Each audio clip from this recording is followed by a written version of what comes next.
Hello, everyone.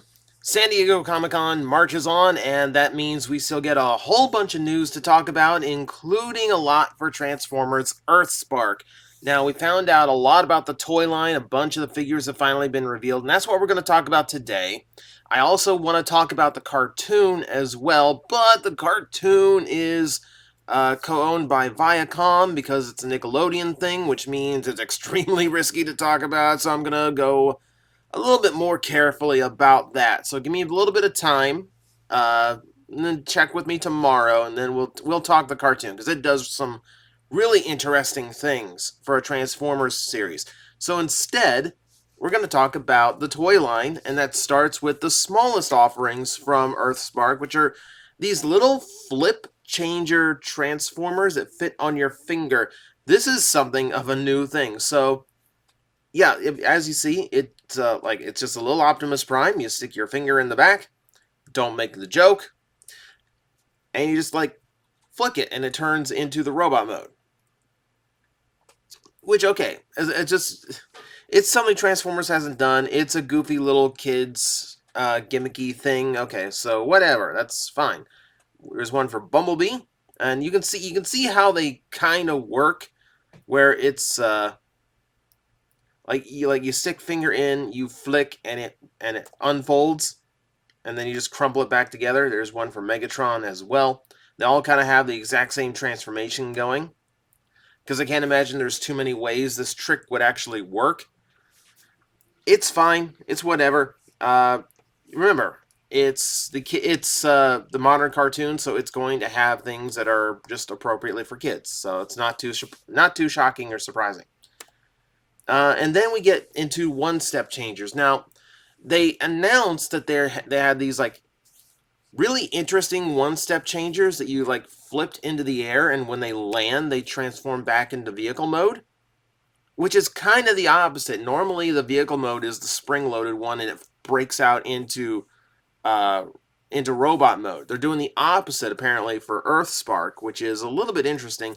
But besides that, we are still using the exact same one-step transformation engineering that we have been using for a long time. I think Age of Extinction was like the first time I saw this. Like one of the Age of Extinction or Last Night, but it was like one of the drift toys that just kind of like unfolded like a switchblade, and that's what Wheeljack here is. He looks fine, but he's doing the same transformation trick that we've seen for a long time. I think Optimus Prime is one of these, like, flip up, land, and it transforms things, which doesn't seem like it would last very long. That seems like something that would break very, very quickly. But it sounds like it'd be a really cool trick if that's how it works.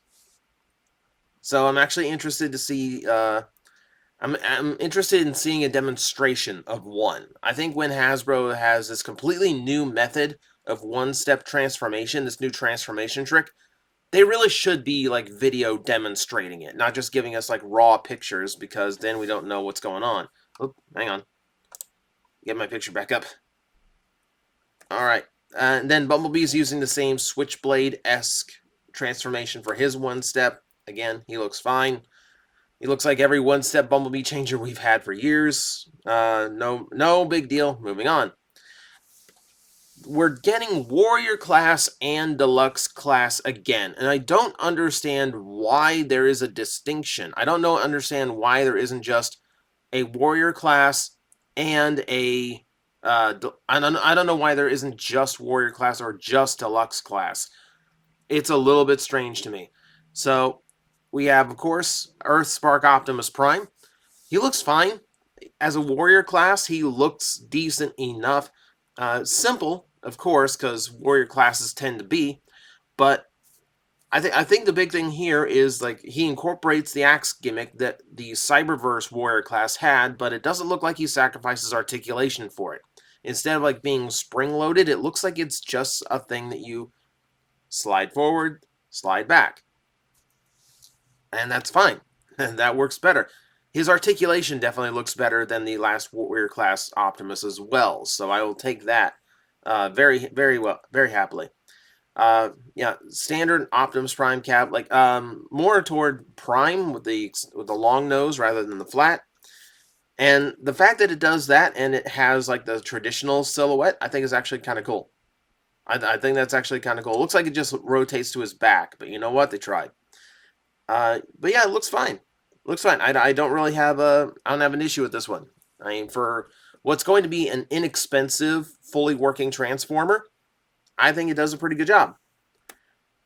Yeah, and then you see like yeah, that's all you do with the axe. You just like hinge it forward and unfold it. And you know what? As long as if it works, it works. Elita 1 actually looks really, really interesting to me. So, overall, I do like the look of her in this mode. You know, she doesn't show she doesn't show too much back kibble, though we do know she does have a decent backpack to her. When you see her alt mode, you'll see why. What I really like about her is the weapon gimmick she has, where she's always armed with something, which I think is kind of hilarious. So it's like a sliding peg that you pull out, rotate, and then plug back in to give her either this pistol or the rifle. I mean, it's okay. Like I would prefer weapons I could snap on and snap off, especially because this means she can't have two open hands, which is a little bit weird. And it does mean that her one arm's just going to be black while the other one's pink. So I'm not sure how that's going to work, but she looks really, really good. And look at her alt mode. She's a heavy duty, like armored truck. Like it's very bulkhead-esque, like prime bulkhead-esque. But yeah, like it folds. It looks like it folds up really well. A bunch of the bulk is in her legs, which is good. She's using her chest as part of the front. Her shoulders as well. It looks like she distributes her parts pretty well. This is again a warrior class toy and a really impressive job for a warrior class.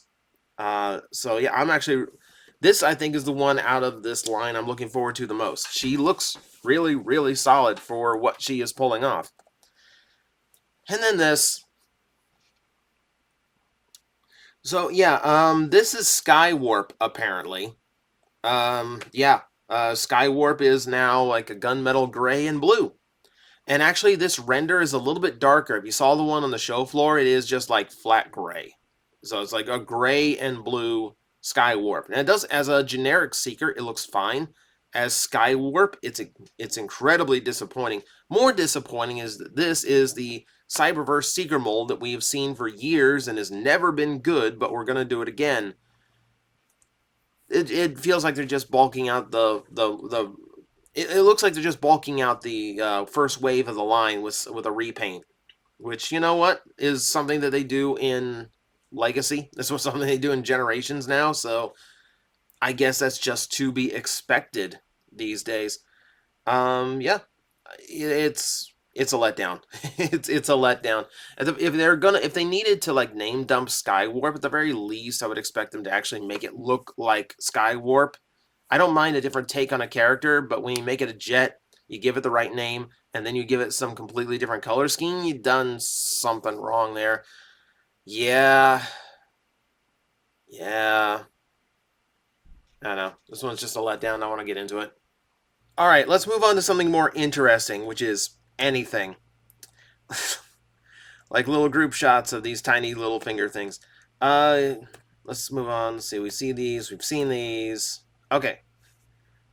So you start getting all of the different size classes that we have going for this toy line. So we have one-step changers, we have warriors, we have spin changers, these the super big gimmicky ones. We have these little finger guys, and then we got actual deluxes. There's actually and this is again like I'm not sure why we have warriors and deluxes, but we do.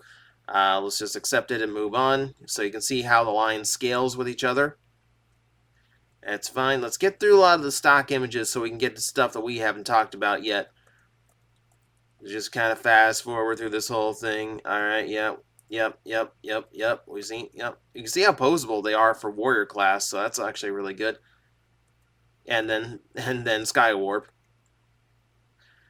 Okay, yeah, now we're into deluxe class. So I've already seen people accuse this of being Cyberverse Deluxe B retooled. I don't believe it is. I think it's using a similar transformation scheme, but it definitely looks like it's using a lot of new parts too. So, yeah, beyond that, It looks really, really nice. Here's the thing. Cyberverse Deluxe Bumblebee was a really, really good Bumblebee, and this looks like it's comparable. It looks like a really, really good Bumblebee.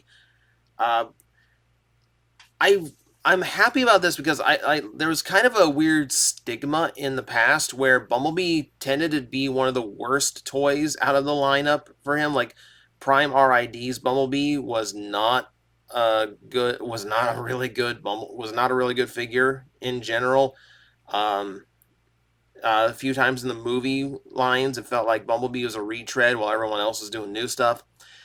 But yeah, in this case, I'm not really against it because Bumblebee, like, even if this is based on a previous Bumblebee, it was a really, really good Bumblebee, and I like the look of this one better. I actually think this one looks really, really nice. I like the snap-on cannon too. That's way more. That's way better. Like it actually has a little bit of personality to it. It actually looks like a formidable weapon. Still looks silly sticking out the top of his car, and I actually like the car mode. It's weirdly blocky in the back. It's not the most aerodynamic thing, but I think on a general look, I do like the look of it. Yeah. So yeah, he looks really, really good.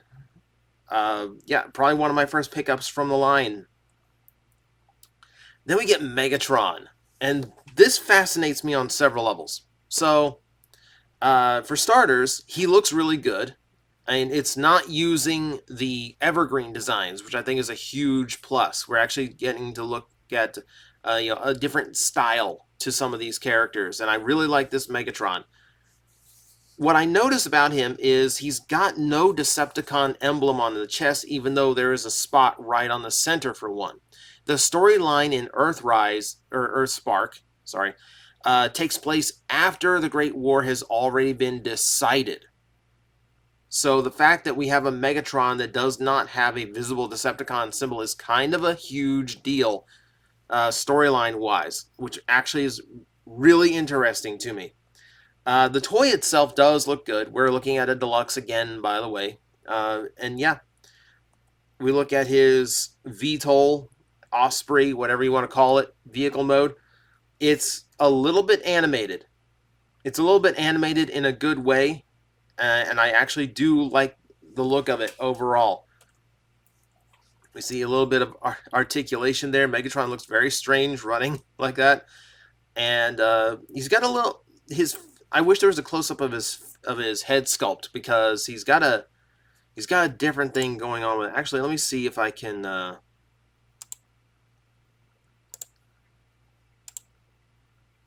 Let me see. Let me see. Can I actually can I zoom in at all? There we go. There we go. It's a weird head sculpt. It's not really looking mean like a typical Megatron. Like if anything, he looks bored. So I don't know if I don't know if defeat has taken the wind out of his sails or what, but something's going on here that I'm actually interested in seeing play out. All right, now we get into more interesting things. I believe this is Twitch. It's Twitch and Thrash. Twitch and Thrash are our new Autobots in this series. Actually, timeout.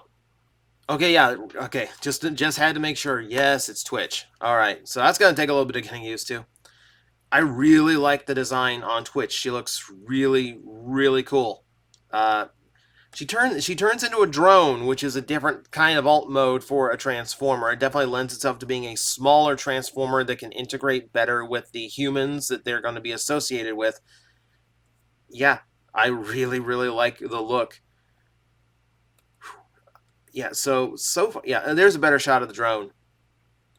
Yeah, it just looks super cool. And yeah, I could definitely see where, like, I think someone already suggested this would end up being a Whirl at some point as a retool. I could absolutely see that. That seems obvious and easy. Yeah, I just really like the look of it as it is. It's a really cool new addition. It's a cool new character. That's the thing. I like these kid-centric toy lines and cartoons because they actually, once in a while actually go out and out of their way to give us a new character, and this is going to be a primary character, which makes it all that much better. We're going to get a lot more exposure to Twitch and Thrash. So Thrash was not available in this first look. I think Thrash is going to end up being Wave 2. But yeah, Twitch looks great. Twitch looks absolutely great. Yeah, really posable too. Yeah, looking forward to this one a lot. Okay, so our big spin changers, our big gimmick toy of this line. So they actually come with human figures. There's an Optimus and a Megatron. They come with human figures that apparently can actually integrate with little bits off of the larger toys. So we have a wing pack here. And then there's a spot on the shoulders for them to mount onto, on these little bases underneath their feet. And yeah, it just gives them a little spot to ride. Bumblebee himself actually looks pretty good. Of course, you know, he's a big gimmicky toy, so his articulation is going to be heavily stunted. I think as just like a big gimmick figure, it's probably the best Bumblebee has looked in a long time. He doesn't have this massive panel of car hanging off of his back. You know, he doesn't look weirdly out of proportion. You know, outside of his shoulders being a little bit big here, he actually looks good. He actually looks good. This is the kind of figure where if his gimmick is actually interesting and cool enough, I could actually see myself picking up at some point if I had nothing better to get. And there you see, there's the mounting point on the shoulder. The vehicle mode again, which still has that blocky look in the back. I'm actually wondering if this is intentionally designed this year to have that blocky shape to the back so that gimmick figures like this can have a more appropriate silhouette and actually look correct to the animation model. Oh, no, I'm guessing here. But it is at least a universal design aesthetic. There's a mounting point in the vehicle mode too, and I laugh when I think about Bumblebee chasing after a Decepticon at 170 miles an hour, and there's just this human girl just standing on the back. I know, it's a little bit weird. It's a little bit weird, but hey, integration is fine. I'm glad that there's actual human figures involved in this. One of the things about the deluxes in this is that we are going back to the Build-A-Figure model, and this time we're getting a human villain as our first Build-A-Figure, which is actually a really cool twist to the formula. So that's actually fun. I'm actually looking forward to seeing, I'm looking forward to seeing, like, how many figures it's going to take in order to build this character, and how many characters through Build-A-Figure we're going to get. Since this is technically only the third time Transformers has done it, and they've never done it with human characters before. That is going to do it, though, for all of the Earthspark reveals, and they are an exceptional batch of reveals. Some of the stuff we kind of tend to expect with the cartoon lines, but also there's some really decent design work going on in some of these figures, and a lot of refreshed characters that I really am looking forward to. That Megatron alone, if we can get that at some point in, like, I don't know, like Pie in the Sky, they actually expand to like the fully engineered, like, good, like generation style figures. Like if Earthspark takes off enough that I can get that Megatron as like, like a $35 Voyager or something, because it'll be $35 by the time it happens. I would absolutely be down for that. I would love that.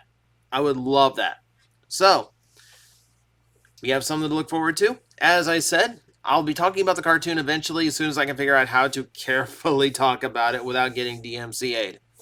And until then, thank you guys for watching. I hope you are looking forward to the new Earthspark toys as much as I am.